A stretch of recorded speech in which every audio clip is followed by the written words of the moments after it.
കോഴിക്കോട്ടേക്ക് പോകാമെന്ന സാധ്യതയുണ്ട്. പെൻഷൻ ഉപഭോക്താക്കൾ കൂടി ചേതനൊപ്പം ചേരുന്നു എന്നാണ് മനസ്സിലാക്കുന്നത്. Chetan, good morning.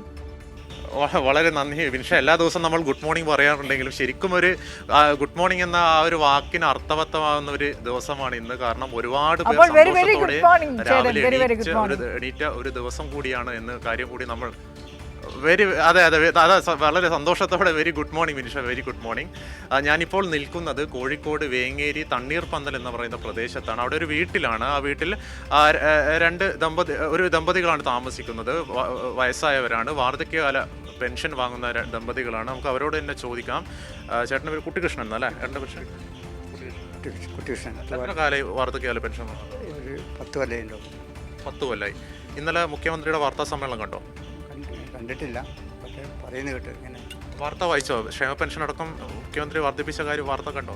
ഇല്ല, വാർത്ത കണ്ടില്ല. ഇവർ പറയുന്നത് കേട്ടപ്പോൾ വാർത്ത മനസ്സിലായി. എന്താണ് പറയാനുള്ളത്? 2000 രൂപ അത് കിട്ടിയത് വലിയ ഉപകാരമാണ്. കാരണം എന്നെ പോലത്തെ ആളുകളൊക്കെ ജീവിക്കാനെങ്കിൽ വളരെ ബുദ്ധിമുട്ടുള്ള സമയം. അപ്പോൾ മരുന്ന് വാങ്ങാനും അതുപോലെ തന്നെ മറ്റുള്ള നിത്യോപയോഗ സാധനങ്ങൾ വാങ്ങാനൊക്കെ വളരെ കുറവായി. 1600 രൂപ കൊണ്ട് ചുരുക്കിയിട്ടാണ് ഞങ്ങൾ ഇത് വാങ്ങുന്നത്. പക്ഷേ ഇത് കിട്ടിയത് കൊണ്ട് വലിയൊരു ഉപകാരമാണ് ഗവൺമെൻറ്റിന്. വളരെ വളരെ നന്ദി. അത്രമാത്രം സന്തോഷമില്ല, എത്ര പറഞ്ഞാലും തീരാത്ത സന്തോഷങ്ങളുണ്ട് എന്നാണ്. അതെ വിനിഷ, അവർക്ക് സന്തോഷം കൊണ്ട് വാക്കുകൾ കിട്ടുന്നില്ല. ഏറ്റവും കൂടുതൽ നമ്മളിന്ന് GMK എപ്പിസോഡ് എന്ന് പറയുന്നത് തന്നെ നമ്മൾ പരിശോധിച്ച ഏറ്റവും കൂടുതൽ പ്രേക്ഷകർ ചിരിച്ച ഒരു ദിവസം കൂടിയാണ്. നമുക്ക് കുട്ടികൃഷ്ണേട്ടൻ്റെ ഭാര്യ രമേശ് രമാബായി എന്നാണ് പേര്. അവരോട് ചോദിക്കാം. അവരും വാർദ്ധക്യകാല പെൻഷൻ വാങ്ങുന്നുണ്ട്. ചേച്ചി, ക്ഷേമ പെൻഷൻ വർദ്ധിച്ചു, എന്താണ് പറയാനുള്ളത്? സന്തോഷം, കിട്ടിയതിൽ വളരെ സന്തോഷം. അതുമായിട്ട് മരുന്ന് തന്നെ വാങ്ങാൻ വേണം കുറേ പൈസ. അതുകൊണ്ട് സന്തോഷമേ ഉള്ളൂ കിട്ടിയതിൽ.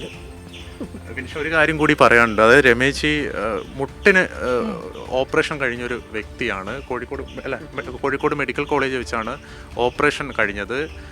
പരിശോധനയ്ക്ക് മാത്രമേ പൈസ, ഓപ്പറേഷൻ തികച്ചും സൗജന്യമായിരുന്നു. ആ കാര്യം കൂടി ചോദിക്കാം. അന്ന് ഈ മുട്ട് ഓപ്പറേഷൻ കഴിഞ്ഞില്ലേ, അന്ന് പ്രൈവറ്റ് ആശുപത്രി എത്ര രൂപയാണ് പറഞ്ഞത് ഫീസായിട്ട്? 5 ലക്ഷം വേണമെന്ന് പറഞ്ഞത് അവർ. 5 ലക്ഷം വേണം. പിന്നെ ബാക്കിയുള്ള എക്സ്പെൻസുകൾ അറിയില്ല എന്ന് പറഞ്ഞു. ഒരു ചിലവൊക്കെ നമ്മളെടുത്ത് വഹിക്കണം. ഗവൺമെന്റ് മെഡിക്കൽ കോളേജിൽ ഓപ്പറേഷൻ നടത്തിയ അന്ന് ഓപ്പറേഷൻ എത്ര പൈസ ആയി? കാണിച്ചിരുന്നു അവിടെ ഓപ്പറേഷന് 40,000 രൂപ അന്നപ്പം കട്ടണം പറഞ്ഞു. ഈ മെഡിക്കൽ കോളേജിൽ എത്ര പൈസയായി ഓപ്പറേഷൻ? മുട്ട ഓപ്പറേഷൻ തന്നെ പോയിട്ടില്ല, കാണിച്ചു പോന്നിട്ടേ ഉള്ളൂ. ഓപ്പറേഷത്തിന് എവിടെയാണ് പോയത്? ഇൻഷുറൻസിൽ അതിൻ്റെ പേരിൽ പിന്നെ അധികം ആയിട്ടില്ല. ഓപ്പറേഷൻ ആരോഗ്യ ഇൻഷുറൻസ് ഉണ്ടായിരുന്നു. പിന്നെ മകന് ഇതുണ്ടായിരുന്നു, പിന്നെ ഇൻഷുറൻസ് ഉണ്ടായിരുന്നു. അതുകൊണ്ട് വലിയ പൈസ 5 ലക്ഷത്തോളം രൂപ ചിലവുണ്ടായിരുന്നു. അതെ, ഇല്ല. ഈ രമേശ് എന്ന് പറഞ്ഞാൽ അവർ മുട്ടിന് ഒരു തകരാറുള്ളൊരു ചേച്ചിയായിരുന്നു. അവരെ ഓപ്പറേഷന് വേണ്ടി 5 ലക്ഷത്തോളം രൂപയാണ് സ്വകാര്യ ആശുപത്രി ആവശ്യപ്പെട്ടത്. എന്നാൽ കോഴിക്കോട് മെഡിക്കൽ കോളേജ് വെച്ച് തികച്ചും വളരെ ചെറിയ തുക മാത്രമേ ആയിട്ടുള്ളൂ. ആരോഗ്യ ഇൻഷുറൻസ് എടുത്തതിനാലാണ് ഇത്. നമുക്ക് ഈ കുട്ടികൃഷ്ണേട്ടൻ്റെ ഏടത്തിയമ്മ അല്ലേ? പേരെന്താ അമ്മയുടെ? രോഹിണി. അമ്മ പെൻഷൻ വാങ്ങുന്നില്ല? ഓ പെൻഷൻ വാങ്ങുന്നു. ഏത് പെൻഷനാണ്?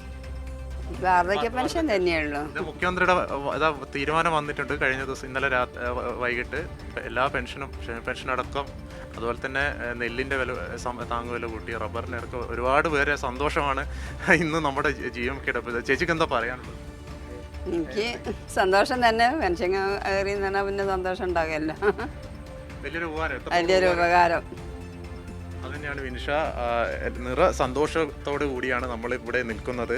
എല്ലാവർക്കും കേരളം മൊത്തം ഇന്ന് സന്തോഷിക്കുന്ന ഒരു ദിവസമാണ്. അതിലൂടെ നമ്മളും ഇവിടുന്ന് കോഴിക്കോട് നിന്ന് നമ്മളും പങ്കുചേരുകയാണ് വിനിഷ.